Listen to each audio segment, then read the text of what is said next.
9 bulan lamanya amnesti pajak telah bergulir. Selama kurun waktu itu pula, para penunggak pajak mendapat kemudahan dari pemerintah. Nominal denda pajak dapat dibayar jauh lebih rendah asalkan peserta pajak mau mendeklarasikan kekayaan dan membayar uang tebusan selama amnesti pajak bergulir.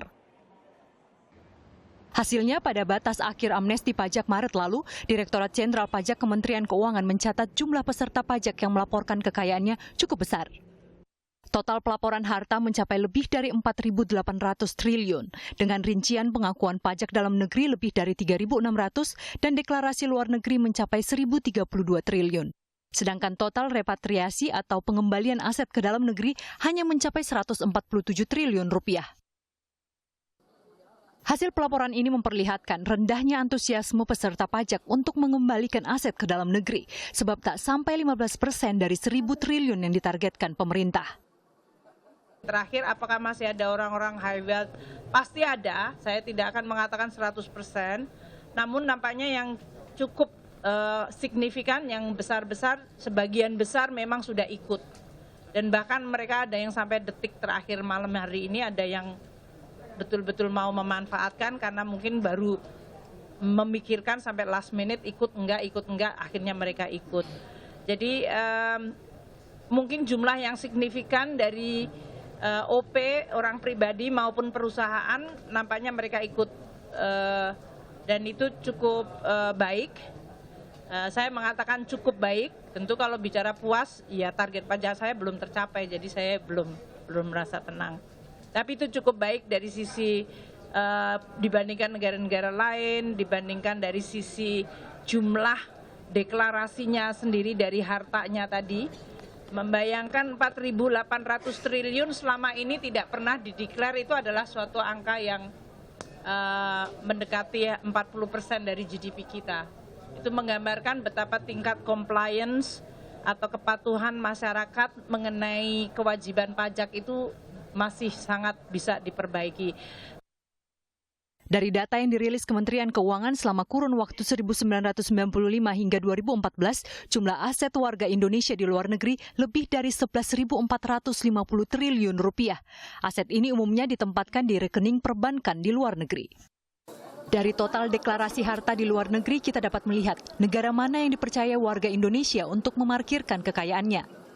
Negara tetangga Singapura menjadi negara asal yang memuncaki jumlah repatriasi. Jumlah aset Indonesia di negara bersimbol singa ini mencapai 751 triliun rupiah. 73% harta Indonesia berada di sini. Namun yang kembali ke dalam negeri hanya 84 triliun rupiah. Negara tujuan penyimpanan aset lainnya yakni British Virgin Islands dengan deklarasi sebesar 76 triliun rupiah dan dana repatriasi hanya 6 triliun rupiah. Disusul Hong Kong, harta yang diakui berada di negara ini sebesar 56 triliun rupiah dan yang kembali ke dalam negeri hanya 16 triliun rupiah. Dan yang terakhir adalah Cayman Island, di sini harta yang terparkir sebesar 52 triliun rupiah dan yang kembali ke negara sebesar 16 triliun rupiah.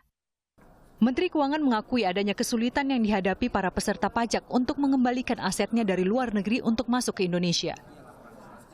Alasan lain dari WP yang belum memasukkan uangnya ke dalam negeri adalah karena ada regulasi di negara-negara asal, di negara tempat mereka ada akunnya.